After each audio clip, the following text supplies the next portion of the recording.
Olá, bom dia a todos e todas que nos assistem nesta manhã de domingo. Que Deus os abençoe rica e poderosamente e que essa aula possa fazer diferença na vida de todos nós.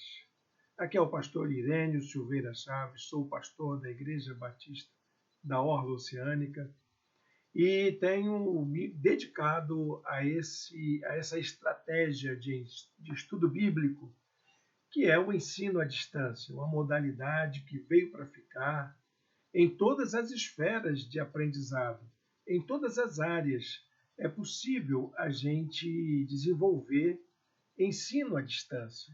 E é uma forma de aprendizado muito oportuna para esses dias, principalmente depois que passamos pela fase da pandemia.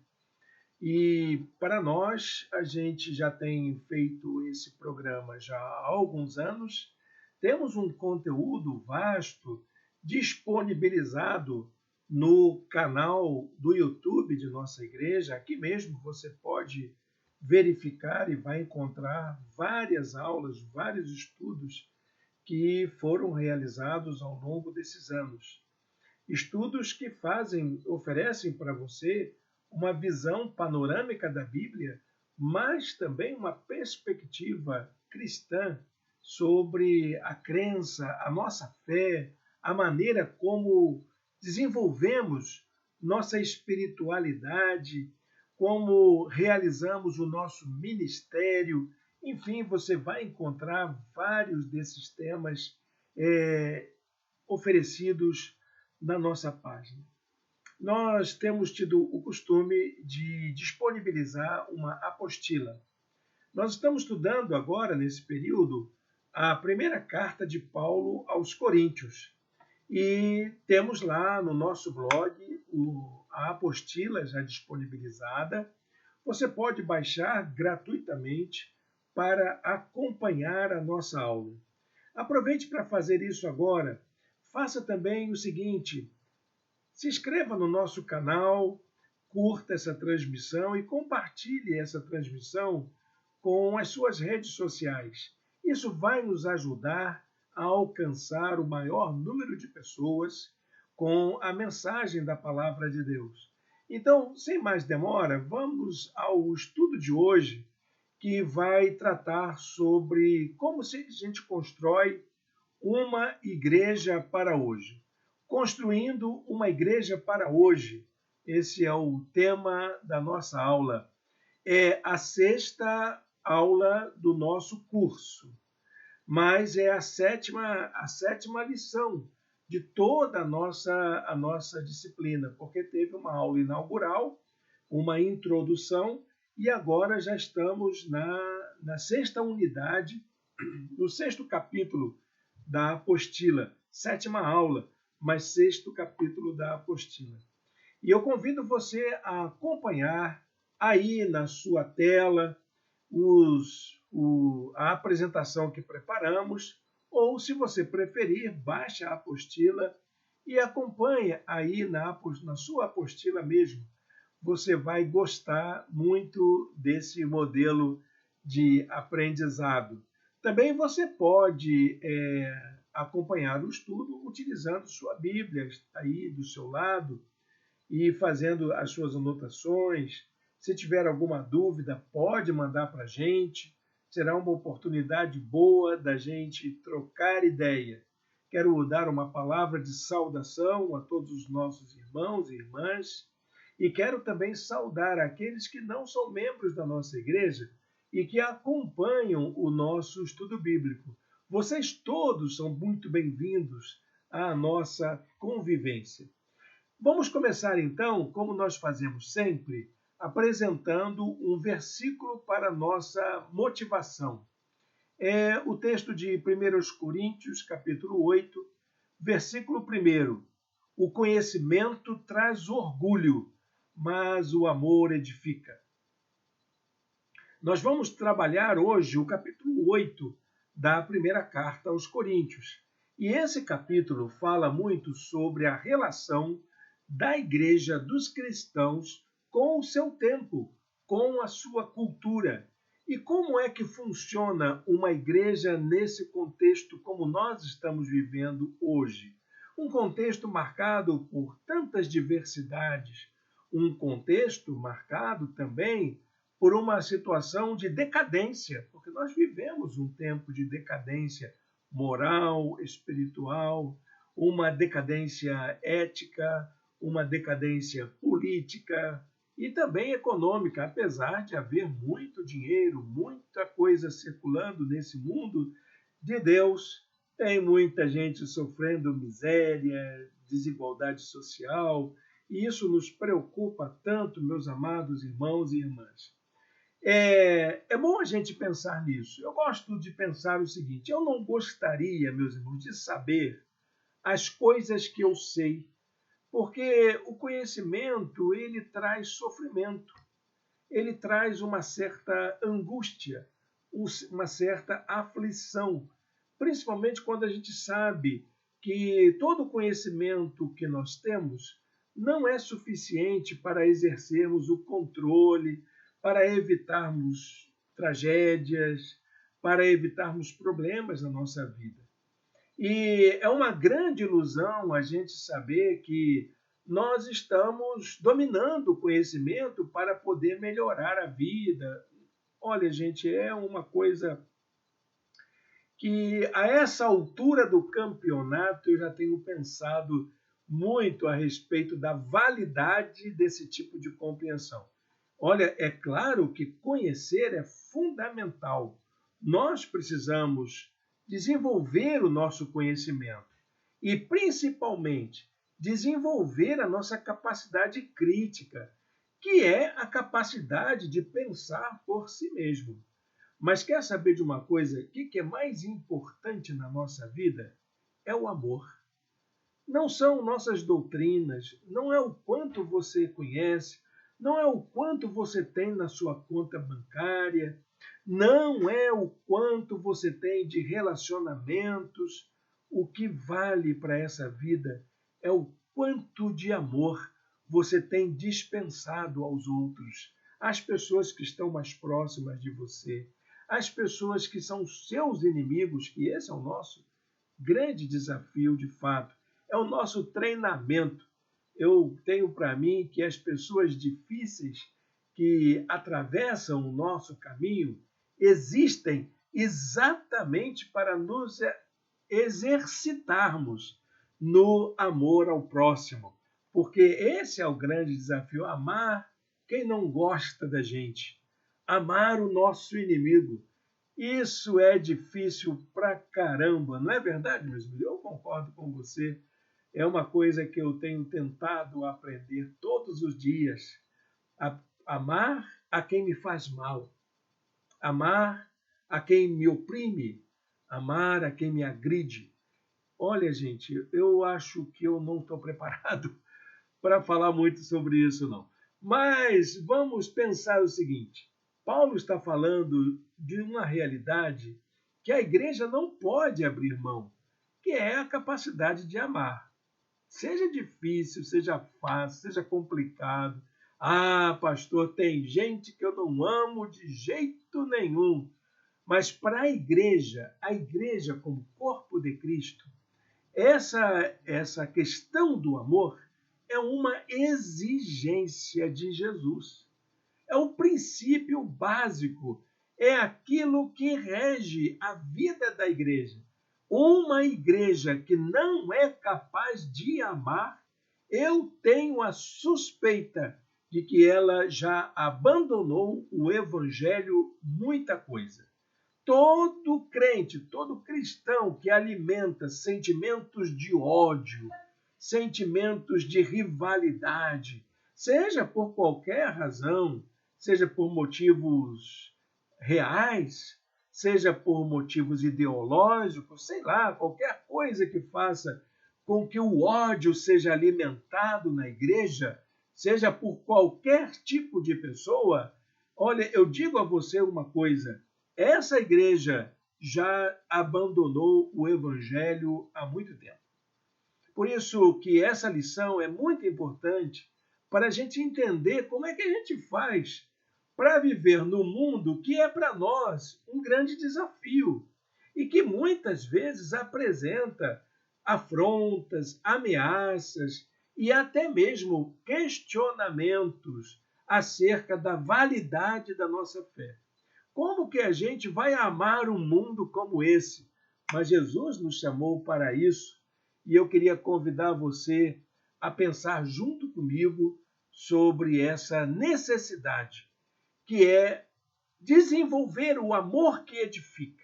O amor que edifica. Muito bem, gente. A igreja de Corinto era uma igreja que enfrentava um problema sério, que era a relação com a cultura da sua época. Já falamos sobre a cidade de Corinto, como é que ela era.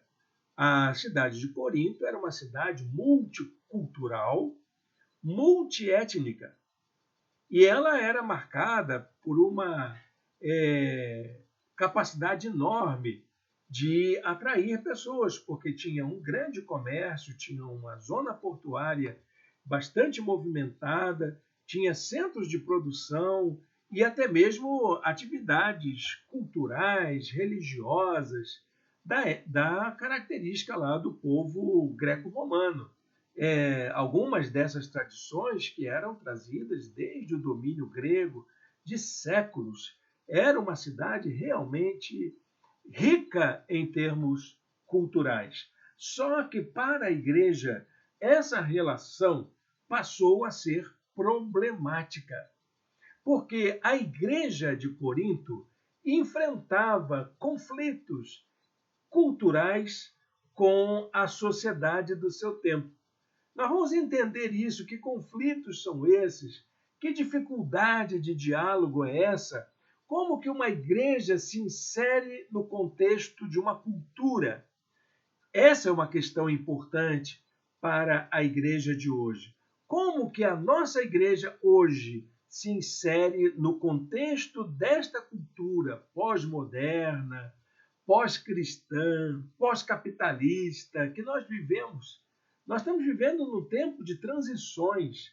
Alguém até, se eu não me engano, foi Michel de Certeau, que falou dessa transição epocal que estamos atravessando. Nós estamos deixando uma era para trás e nos experimentando um novo período. É como, por exemplo, na passagem do século XVI para o século XVII, houve também um fervilhar de ideias, de mudanças, de rupturas. E a igreja e a teologia tiveram que dar respostas àquelas mudanças que aconteciam na transição do Renascimento para a Idade Moderna. Uma outra época de tremendo fervilhar foi o final do século XVIII, passagem para o século XIX, o auge do iluminismo, quando as pessoas estavam vislumbradas com a revolução industrial, com as inovações científicas, com as grandes transformações tecnológicas já no final do século XVIII. E o que dirá da transição epocal no começo do século XX? Que naquela época, entre 1900 e 1914, o mundo achava que tinha chegado ao auge da humanidade, que o mundo tinha conquistado sua fase adulta, e aí então mergulha em duas guerras mundiais em seguida. Foi a Primeira Guerra Mundial, logo em 1914, e a Segunda Guerra Mundial em 1939. Que ano, que época esquisita aquela também, não é? Mas hoje nós estamos vivendo uma transição tecnológica muito avançada. Quando a gente fala de inteligência artificial, de automação e até mesmo dos riscos climáticos, tudo isso junto faz com que a gente tenha que repensar a maneira como nos constituímos como sociedade, como seres humanos e, por que não dizer também, como igreja. Então, a igreja de hoje é uma igreja que, tal como a igreja de Corinto, vive um conflito cultural, o conflito das mudanças, o conflito de lidar com formas diferentes de ver o mundo daquela que nós aprendemos com os nossos pais da fé. Então, meus irmãos, Paulo vai colocar essa questão para os irmãos, porque a maneira como a igreja enfrentava o problema tinha a ver com os hábitos e costumes do povo. Como que as pessoas devem se comportar? Há muitas discussões sobre isso na igreja. O que eu posso comer, o que eu não posso comer? O que eu posso me vestir, o que eu não posso me vestir? O que eu posso falar e o que eu não posso falar? Com quem eu posso ter amizade, fazer negócio, casar? São questões de usos e costumes que também afetam a vida da igreja nos dias de hoje. Se você olhar o espectro de igrejas evangélicas no nosso tempo, nós vamos encontrar igrejas evangélicas com uma infinidade de hábitos, de costumes, cada um, diga aqui de passagem, não é? Mais estranhos do que o outro, mais difíceis de lidar do que o outro. Eu lembro muito bem que quando eu comecei a pastorear, a igreja onde eu era pastor, as mulheres não podiam usar calça comprida, nem vestidos curtos. E uma vez me pediram, os diáconos se reuniram comigo. Olha, gente, eu tinha 24 anos de idade naquela época. Os diáconos se reuniram comigo para pedir que o pastor desse uma palavra para a igreja, repreendendo as jovens que usavam roupas curtas vindo para a igreja. E olha como aquilo me fez sofrer. Eu não queria falar daquilo, porque eu acho que esse não é o assunto. Questão de usos e costumes não é assunto para a gente ocupar o nosso tempo. E aí, então, eu orei, pedi direção de Deus e dei uma palavra um pouco dura para a igreja. Eu disse para os irmãos que se os irmãos me quisessem como pastor, não esperassem de mim que eu estabelecesse regras diferentes das que estão na Bíblia. Isso é importante a gente frisar. Na nossa igreja, nós ensinamos que nós não exigimos, não cobramos dos irmãos mais nem menos do que a Bíblia nos recomenda. A Bíblia é o nosso livro de fé e prática. E aquilo que está na Bíblia é preciso que a gente leia com muita sabedoria e até mesmo de forma muito contextualizada para não causar constrangimentos. Há muitas pessoas fazendo leituras literais da Bíblia, leituras anacrônicas da Bíblia, leituras fundamentalistas da Bíblia. Há muita gente fazendo isso e trazendo esses conceitos literais, anacrônicos e fundamentalistas para serem praticados na igreja de hoje. E essa igreja fundamentalista, anacrônica, literalista, ela não cabe neste mundo em que nós vivemos. Nós temos que, tal como o apóstolo Paulo exortou os cristãos de Corinto, nós precisamos exortar a igreja de hoje a olhar para a cultura como uma aliada sua na comunicação do evangelho. A cultura não é um problema para nós. Os hábitos, os costumes que as pessoas têm no mundo não devem se revestir como um problema para nós. Nós precisamos olhar estes hábitos e costumes a partir do nosso bom senso, da nossa modéstia, até mesmo da nossa moderação, para que a gente possa ser sal e luz nesse mundo em que nós vivemos. O Senhor não nos chamou para sermos pessoas brilhantes no mundo, mas para sermos sal e luz no mundo. E precisamos cuidar disso, fazermos com que a nossa vida seja uma vida compreensível para as pessoas que estão à nossa volta, que as pessoas nos vejam como diferentes, mas não como estranhos, como esquisitos. Aliás, tem um documento primitivo, um documento do ano mais ou menos 150, 120, é um documento atribuído pelos apóstolos, mas já descobriu-se que não é realmente. Ele é posterior ao período apostólico. Então, estão situando aí entre 100, 150, 120. Chama-se a Epístola a Diogneto. Diogneto, ninguém sabe quem é. Talvez fosse uma pessoa curiosa, querendo aprender sobre o Evangelho, quem são os cristãos. E alguém que também não sabe quem foi, escreve uma carta para explicar para esta pessoa o que era ser cristão naquela época.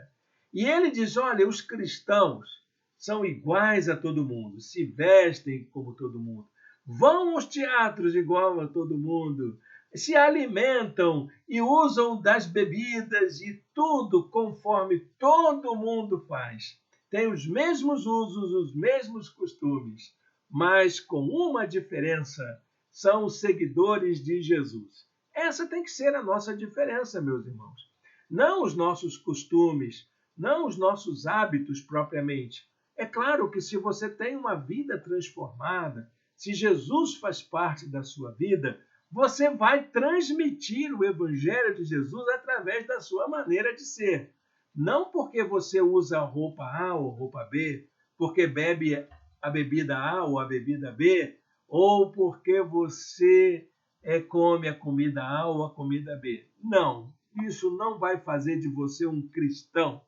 O que vai fazer de você um cristão é o seu compromisso de ser uma testemunha de Jesus no mundo, através do seu caráter, da sua honestidade, do seu compromisso com a justiça, com o seu compromisso com a verdade e, como lemos no primeiro versículo, com o seu compromisso de amar. Isso é que faz a gente cristão. Então, quais eram os problemas que a igreja enfrentava? A igreja de Corinto. Eu não quis fazer um levantamento dos problemas de hoje, porque eu acho que eu não tenho condições de falar sobre isso. A minha igreja, a Igreja Batista da Orla Oceânica, não tem esse problema de hábitos e costumes, meus irmãos. Nós não perdemos tempo com isso. Mas a igreja de Corinto tinha alguns probleminhas. Vamos ver quais são? O primeiro problema era o fato de que o açougue vendia carne sacrificada a ídolo. Então, as carnes compradas nos mercados eram de animais oferecidos em sacrifício aos deuses greco-romanos. Então, você ia lá no açougue comprar um bife e aquele boi foi sacrificado primeiramente, ele foi oferecido primeiramente a um deus greco-romano. E os cristãos tinham que consumir o produto do mercado. Como é que se fazia isso? Então, isso era um problema, porque muita gente achava um escândalo comer comida sacrificada a ídolo. Algo parecido como, por exemplo, comer doce de Cosme e Damião na época da festa, que é por esses dias. Isso é um problema para muitas igrejas, comer comidas oferecidas por pessoas de outros segmentos religiosos, porque supostamente foi sacrificada ou oferecida a ídolos. E muitos cristãos da igreja de Corinto se escandalizavam com isso quando o irmãozinho ia lá comprar um franguinho e levar para casa para fazer o seu almoço. Gente, isso devia ser uma dificuldade tremenda. Eu teria muita dificuldade de lidar com isso. Segundo, os encontros nas casas de amigos dos não cristãos, quando tinha os banquetes, né? Aliás, os greco-romanos gostavam muito de fazer banquetes. Tem um texto maravilhoso do filósofo Platão, que é exatamente o banquete, quando se reúne os filósofos, os poetas, os sábios daquela época para fazer elogios ao amor. Então, há muitas histórias das divindades greco-romanas lá no texto. que dá uma ideia muito clara, ou pelo menos próxima, da realidade vivida em Corinto. Os corintos gostavam de realizar esses banquetes. Então, essas reuniões nas casas dos amigos não cristãos, essas carnes eram oferecidas livremente, eram preparadas inclusive com os temperos que agradavam aos deuses, os aromas, né? Que agradavam aos deuses, os ritos com que eles eram acompanhados no serviço, as músicas, as danças, então era tudo assim. E o interessante é que nesses banquetes costumava-se fechar negócios. As associações de classe, formada por médicos, profissionais, comerciantes, todas essas agremiações, elas realizavam esses banquetes e era nesses banquetes que se fazia negócios. Então, se o cristão, que era um comerciante, não ia por causa da sua fé nesses banquetes, ele não fechava negócio. Mas se ele fosse, era escândalo na certa, na igreja. Era problema na certa. E o terceiro problema, aliás, eu estou falando aqui dos banquetes, mas é isso, tem os encontros e os banquetes. Já está explicado aqui, os banquetes de negócio eram dedicados a essas mesmas divindades. Então, eram problemas de ordem de convivência na sociedade. Uma vez eu encontrei com alguns amigos de muitos anos. E eu estava de carro. E os meus amigos, Irene, eu acho que a gente foi convidado para ir a um pagode e eu gostaria que você nos levasse. Você nos leva? E eu levei, tranquilamente. Chegando lá, foi um baita pagode. Era uma quadra de esportes. Veio gente de Vila Isabel, não sei de onde. E os amigos ficaram encantados com aquilo. E eu estava nem aí, porque não é o meu hábito. Mas eu achei interessante. E quando terminou, eles beberam muito, beberam muito. E aí, então, sobrou para mim. Né? Eu tive que levar todo mundo em casa, bêbado. E todo mundo diz, Irênio é um pastor camarada. Que pastor bom você é. Eu tive que carregar isso comigo. Mas olha, meus irmãos, era mais ou menos isso. Os nossos amigos não cristãos, eles se envolvem com as suas crenças, com os seus hábitos, com os seus costumes. E não há como a gente ficar escolhendo se a gente vai ali, se vai acolá, se a gente tem preconceito, se não tem preconceito. Isso é um problema grave no nosso relacionamento com o mundo, principalmente como testemunhas da graça de Deus. Porque se nós temos que brilhar onde há trevas. Se temos que exercer o papel do sal, nós temos que salgar onde está insosso, onde não tem sabor, onde não tem espiritualidade alguma. É lá onde a gente tem que estar. Claro que você não vai forçar a barra, não é, meu irmão? Não é, minha irmã? Você não vai forçar a barra, mas também não vai criar problemas com pessoas com quem você se relaciona. Uma vez me perguntaram na igreja, pastor, meu chefe faleceu, vai ter missa de sétimo dia. Pediram para a gente ir, devo ir? Aí eu disse, claro que deve ir. E você vai como um cristão, vai dar o seu testemunho de amor para as pessoas que estão sofrendo, chorando ali. Olha, quanto à alma do falecido, o Senhor já está cuidando dela. E você sabe disso. Você acredita dessa forma, mas os seus amigos, os familiares deles, não acreditam e eles não são culpados pela sua fé. Então vai lá, demonstre o seu amor, demonstra que você, apesar de crer de forma diferente, você é solidário, você está junto das pessoas que sofrem. Isso é muito importante, meus irmãos, minhas irmãs. Tenho várias histórias para contar sobre isso, de tantas experiências como no trabalho secular, como professor, como jornalista que fui uma época. Quantas coisas que eu me envolvi para poder ser sal e luz no lugar onde eu me fazia necessário. E eu sei, meus irmãos, que isso é uma das decisões mais difíceis da gente como cristão. Mas temos que tomar essas decisões e temos que olhar para isso sem qualquer preconceito, sem qualquer discriminação, sabendo que é o Senhor que vai nos usar como seus instrumentos no lugar onde estivermos. Bom, indo mais adiante no nosso estudo, nós vamos encontrar essa preocupação que o apóstolo Paulo apresenta do porquê a igreja tem que se preocupar com isso e olhar essa participação na cultura de forma criativa, de forma dinâmica, sem preconceitos, sem discriminações.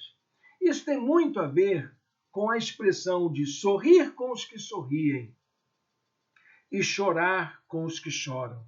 Nós, como cristãos, temos que aprender a nos alegrarmos com as coisas que alegram os nossos amigos, nossos parentes que não são cristãos. E temos que aprender a lamentar e até a chorar com as coisas que fazem sofrer nossos amigos e nossos parentes que não são cristãos. Os cristãos precisam fazer uma escolha crucial. Ou a gente se isola da cultura, ou a gente participa dos hábitos e costumes, compreendendo o valor social dessas ações. É uma escolha que a gente tem que fazer. Uma escolha difícil, porque envolve a nossa espiritualidade, envolve o nosso aprendizado, mas é preciso ser feito. É preciso que a gente faça essa escolha. E é você, meu irmão, no exercício da sua maturidade, que vai empreender essa escolha. Difícil, não é? Eu concordo com você. Você já teve que passar por uma situação assim, ter que escolher se vai numa festa ou se não vai como cristão, só você de crente? Como é que vai ser? Coloca aí nos comentários como é que você reagiu, como é que você se comportou. Olha, todos os meus amigos sabem que eu não uso bebida alcoólica. É uma opção minha. Não é nem uma opção religiosa. Não é uma opção religiosa mesmo. É uma opção pessoal, desde quando adolescente. Quando experimentei a bebida alcoólica pela primeira vez, eu achei um gosto horrível e me deu umas reações não muito agradáveis. E eu disse, isso aqui é coisa de louco. Eu não vou usar isso nunca. E nunca usei. Me converti, encontrei uma igreja que defendia, que proibia o uso da bebida alcoólica. E assim foi seguindo a minha vida toda. Foi exatamente assim, sem conviver com bebida alcoólica, de tal maneira que hoje eu não tenho nenhum interesse, e todo mundo sabe disso.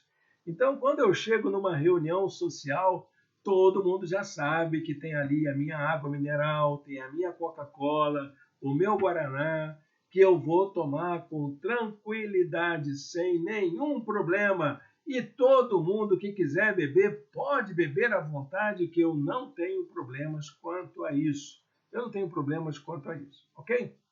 Deu para entender, irmãos? Deu para entender, irmãos? Eu não preciso mudar os meus hábitos, mas não preciso agredir o meu próximo por causa dos meus hábitos. Os meus hábitos são meus, são escolhas minhas, foram escolhas que eu fiz. E eu fiz essa escolha de não me isolar da cultura, não abandonar o relacionamento com as pessoas que não são da minha igreja. Bom, a maneira como lidamos com a cultura, ela é sempre resultado do modo como interpretamos a sociedade. A igreja evangélica, o protestantismo, tem uma visão muito pessimista da humanidade. A igreja, ela ensina uma teologia a partir da queda que considera todo mundo pecador. Todos somos mesmo. De fato, todos somos pecadores.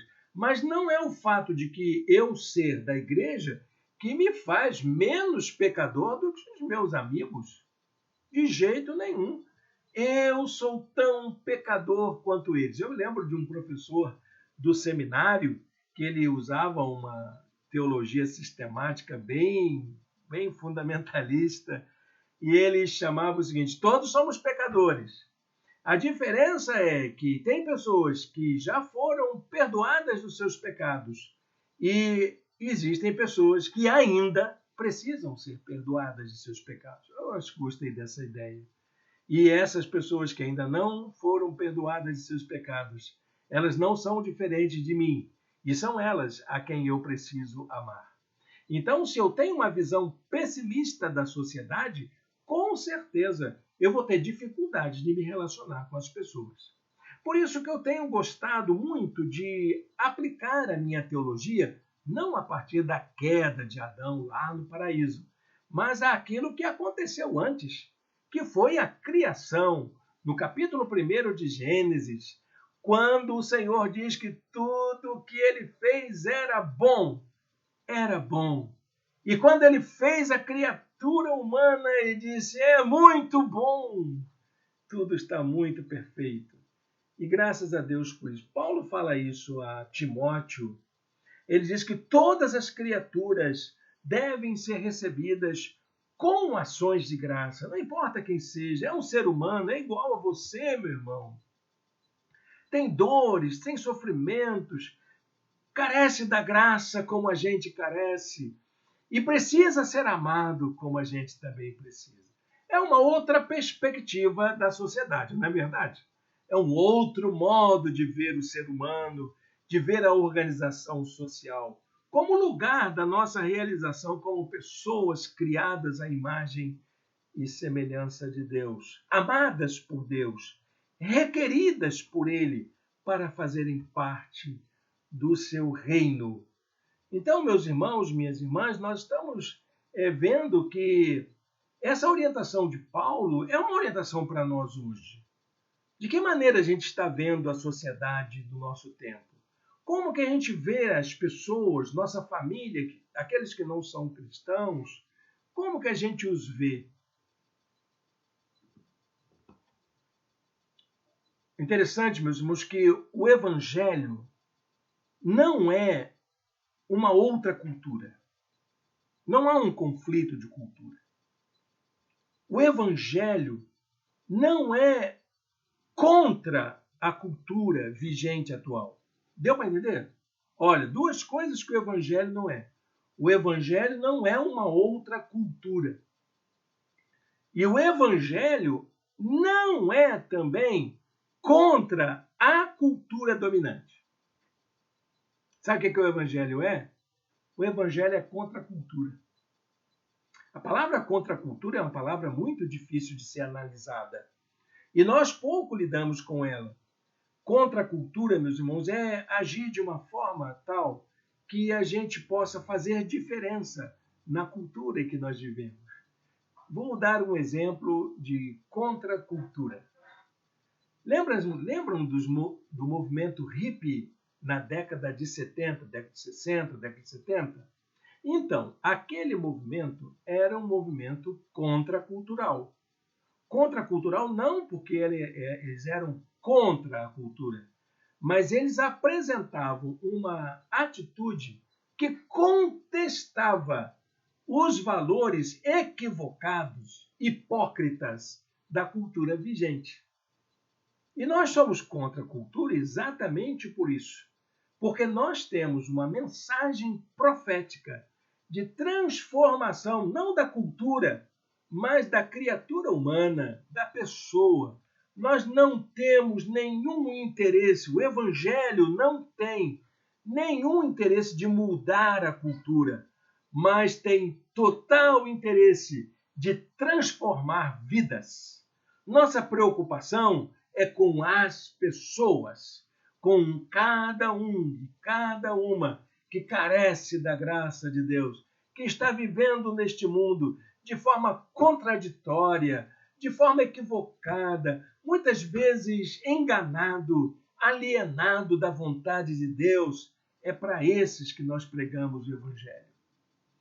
Então, como contracultura, o Evangelho propõe uma leitura madura dos valores e princípios de uma determinada cultura à luz da palavra de Deus. Não para mudá-lo, não para mudar a cultura, mas para transformar a vida das pessoas. Isso é muito importante, porque o nosso foco não são os sistemas culturais. O nosso foco não são os hábitos e costumes de uma sociedade, mas é o coração das pessoas, a angústia das pessoas, o que faz essas pessoas andarem distantes do amor de Deus. É isso que nos preocupa. Então, a cultura é a maneira como o ser humano vê, entende e se relaciona com a sua própria realidade. Isso é cultura. Cultura não é o que você aprendeu, não são hábitos, não são festas populares, não são crenças, não são superstições. Tudo isso faz parte como penduricalhos, né? Isso era o Claude Lévi-Strauss, quando ele falava da estrutura da cultura. Então, a cultura tem os seus símbolos, com certeza, mas, na verdade, ela tem uma estrutura. A cultura é uma estrutura. É o modo como a gente vê a realidade. É o modo como a gente entende o mundo que a gente vive. E você pergunta assim, por que você come feijão com arroz todo dia? Esse é um traço da nossa cultura. É o nosso hábito alimentar. É o nosso costume. Isso é bom à luz da palavra de Deus? Com certeza que sim. Você não precisa parar de comer arroz com feijão todos os dias e passar a comer cevada, trigo e os alimentos que eram daquela época da narrativa bíblica. Isso é um absurdo. Nós podemos comer as coisas da nossa cultura, sim, ter os nossos hábitos culturais, sim, fazer as nossas coisas, sim, com certeza. Isso é parte da nossa identidade como pessoas. E nós precisamos aprender a dialogar com essa cultura que caracteriza as pessoas que são do nosso tempo e que convivem com a gente. O Evangelho traz consigo um chamado a que sejamos testemunhas da fé em Jesus no meio de uma cultura e não defensores de regras, de costumes, de saberes, de padrões comportamentais, de valores que o mundo não convive. Eu gosto muito da compreensão do Estado laico. Não tem por que a igreja estabelecer a sua moral, o seu costume, sobre a sociedade inteira. Quem tem que fazer isso é o Estado. E nós, como igreja evangélica, igreja batista principalmente, é um princípio básico da igreja batista, nós pregamos separação completa entre igreja e Estado. Temos nossos valores, temos nossa ética, temos nossa moral, mas para a gente, quer fazer diferença no mundo? Coloca isso em prática na sua vida. Não espere que isso vire lei de Estado para impor ao outro aquilo que você acredita como verdade. O mundo precisa saber lidar com suas dores, com seus problemas, e nós precisamos saber lidar com este mundo autônomo, amadurecido, com o qual nós convivemos. Um grave erro para a pregação do Evangelho, meus irmãos e minhas irmãs, é quando uma cultura tenta impor os seus hábitos e costumes sobre outra cultura em nome da fé. Impor melodias, ritmos, vestimentas. Eu acho que é um exagero a gente ainda encontrar pastor usando terno em pleno país tropical imitando os nossos primeiros missionários, que eram de regiões frias, de regiões lá do hemisfério norte, onde eles precisavam se agasalhar mais. Acho um absurdo uma igreja não experimentar ritmos brasileiros nas suas experiências de culto. São expressões da nossa cultura, são formas com que nós expressamos aquilo que sentimos, que nos alegra, que nos toca, que nos emociona. É um absurdo. Então vamos adiante, gente, porque nessa parte nós temos muita coisa para dizer. Mas eu não gostaria de me dedicar tão somente a isso. O que de fato a igreja é chamada a fazer nesse tempo? A igreja é chamada hoje a encarnar a boa nova do Evangelho dentro do contexto da cultura em que seus membros estão inseridos. A teologia tem um termo para isso. Isso se chama inculturação da fé. Viver a nossa fé como brasileiros, viver a nossa fé como moradores da nossa cidade, vivendo o nosso dia a dia, vivendo a realidade das pessoas, se alegrando com elas e chorando com elas. Então, a vida cristã, na verdade, ela emerge desse encontro entre o que o Evangelho diz e o que a cultura pratica. Então, a vida cristã é essa vida marcada por essa junção entre o essencial do Evangelho e aquilo que uma cultura particular se expressa de forma histórica, em termos de uma relação que envolve tanto rupturas daquilo que não nos convém, como continuidade daquilo que está perfeitamente de acordo com a nossa convivência harmoniosa, amorosa, compassiva com os nossos amigos e familiares não cristãos. Uma pergunta para a gente pensar aqui. Como que a gente pode viver hoje essa realidade? Testemunhar para a cultura de hoje? O apóstolo Paulo dá algumas dicas nesse capítulo 8. Primeira dica que ele dá: conheça melhor o contexto em que você vive. Qual é o contexto da nossa igreja?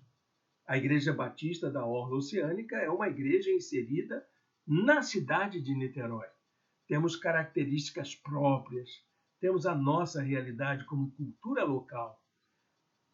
Qual é a nossa participação nessa realidade cultural da nossa cidade? O problema não é o quanto a gente conhece dos hábitos e costumes, sobre a história da nossa cidade, mas como nós aplicamos o que conhecemos a essa vida. Não é o quanto você conhece de escrituras, de doutrina, de teologia, porque lá no versículo tal diz assim, e na cidade se pratica assim. Não é isso, mas o quanto você está comprometido em colocar ensinos de graça e misericórdia em prática na sua vida. Não basta ter informações sobre uma sociedade. É preciso saber processar o que conhecemos, a fim de que possamos nos colocar à disposição das pessoas de nosso tempo. Conhecer não é ter informações sobre as coisas como um banco de dados na nossa cabeça, mas é aplicar o que se conhece à maneira de agir. Isso era uma compreensão do pedagogo Paulo Freire. Ele falava de dois modos de aprender. Ele chamava de ensino bancário e ensino transformador, libertador. O que era uma educação bancária? É essa de botar informação, informação, informação na cabeça da gente. E o que é um ensino libertador? É aquele que nos ajuda a pensar por nós mesmos.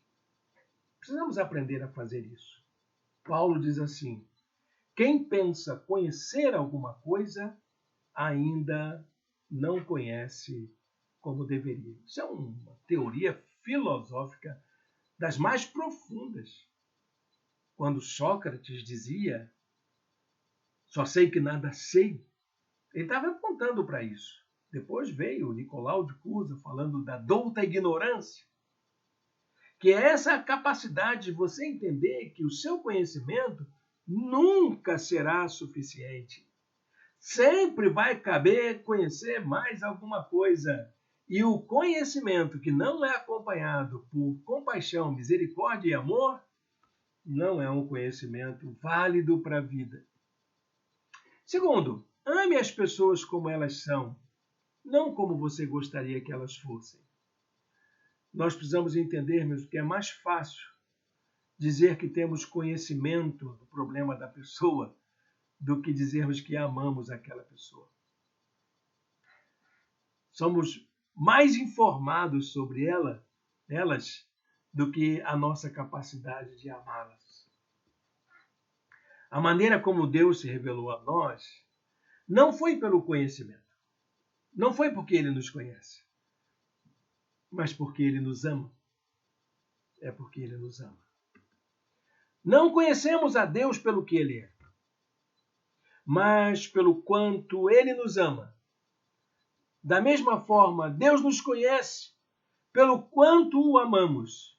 E o quanto amamos a Deus se reflete na maneira como lidamos com toda a criação de Deus, com o nosso próximo, com as pessoas que estão à nossa volta.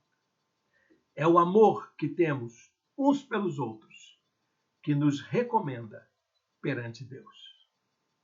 Paulo também diz assim: mas quem ama a Deus, este é conhecido por Deus. Terceira característica: sirva as pessoas de acordo com a sua realidade. Pessoas que amam de fato estão comprometidas com o bem-estar do outro, querem o bem do outro, querem que a pessoa se sinta bem, não constrangida, não ameaçada. As pessoas não têm valor por causa de seus méritos, mas pelo amor que Deus tem por elas. É isso que faz com que uma pessoa seja importante. É porque ela é amada por Deus. Não porque ela tem títulos, não porque ela tem uma boa conta bancária, não porque ela tem uma história brilhante, mas porque Deus as ama profundamente. E é interessante a gente pensar sobre esse amor de Deus, porque é somente um Deus que é capaz de amar, que é capaz também de propor a nós uma vida livre, viver na liberdade. Olha, meus irmãos, o amor governa a liberdade. A liberdade da gente não é um valor natural, mas é uma conquista através de uma vida amorosa. É você ser livre para amar. Assim como Deus nos ama, do jeito que Ele nos ama. Qualquer atitude de espiritualidade que afete a liberdade do outro deve ser rejeitada em nome do amor que devemos ter uns pelos outros. É o amor que nos deve levar a agir. É o amor que nos deve levar a ter bom senso. É o amor que nos deve levar a ser honestos. É o amor que deve nos levar a sermos sóbrios. É o amor que deve nos levar a sermos justos. É o amor que deve nos levar a sermos éticos. Paulo diz assim: contudo, tenham cuidado para que o exercício da liberdade de vocês não se torne uma pedra de tropeço para os fracos. É claro que você é livre para viver sua fé do jeito que você quiser. Vivemos num país de liberdade democrática. liberdade religiosa. Mas não faça disso uma oportunidade para ofuscar a graça de Deus na vida das outras pessoas. Bom, já estamos chegando ao final da nossa aula de hoje. Quero deixar um texto para nosso pensamento. Não é pelo fato de rejeitarmos ou adotarmos hábitos e costumes de uma cultura que teremos algum valor diante de Deus, mas é pelo amor que demonstramos aos outros conforme a palavra de Deus recomenda. Espero que essa aula de hoje tenha ficado marcada na sua vida como uma lembrança do nosso compromisso de amar. A questão inicial era: como é ser uma igreja para hoje? Como se tornar uma igreja para hoje? Uma igreja marcada pelo amor. Fica com esse versículo, 1 Coríntios 8:6. Para nós, porém, há um único Deus, o Pai, de quem vêm todas as coisas e para quem vivemos, e um só Senhor, Jesus Cristo, por meio de quem vieram todas as coisas e por meio de quem vivemos. É por causa dele que somos chamados a termos uma experiência de amor no mundo em que vivemos. Amém? Feche seus olhos, fale com Deus, vamos orar ao Senhor. Senhor Deus e eterno Pai, muito obrigado por esta manhã, por esta palavra, Senhor. E nos ajuda, ó Deus, a sermos tuas testemunhas no mundo de tantos conflitos, de tantas dúvidas, de tanta diversidade, como o que nós vivemos nos dias atuais. Ajuda-nos, ó Deus, a sermos testemunhas do Senhor no contexto da nossa cultura, na nossa cidade, no nosso bairro, na nossa família. Fortalece-nos, ó Deus. Nos ensina a amar, Senhor. Nos encoraja a nos tornarmos pessoas mais amorosas, principalmente por aqueles e aquelas que nos afrontam tanto, que se apresentam como ameaças para nós. Nós pedimos que seja assim, em nome de Jesus. Amém. Bem, meus irmãos e irmãs, hoje é um dia muito especial para a nossa igreja. Nós vamos nos reunir no nosso espaço às 17 horas. Será hoje às 17 horas, vamos nos encontrar para uma grande reunião, quando vamos pensar sobre os rumos da nossa caminhada, como nós estamos fazendo nossa caminhada. Nós vamos ter nossa reunião, vamos ter uma pausa para o café, vamos fazer um café gostoso entre a gente e vamos ter a nossa celebração ao final. Eu convido você a estar conosco a partir das 17 horas. Será uma oportunidade maravilhosa da gente pensar junto, orar junto pela nossa igreja e, quem sabe, aí traçar planos. Mesmo você que não é da nossa igreja, mas é da cidade, quer conhecer a nossa igreja, quer cooperar conosco, quer seguir Jesus com a gente, então vem, 17 horas, e vamos falar sobre isso, ok? Deus o abençoe, Deus te dê uma manhã de paz e de alegria na presença do Senhor. E até logo mais, se Deus assim permitir.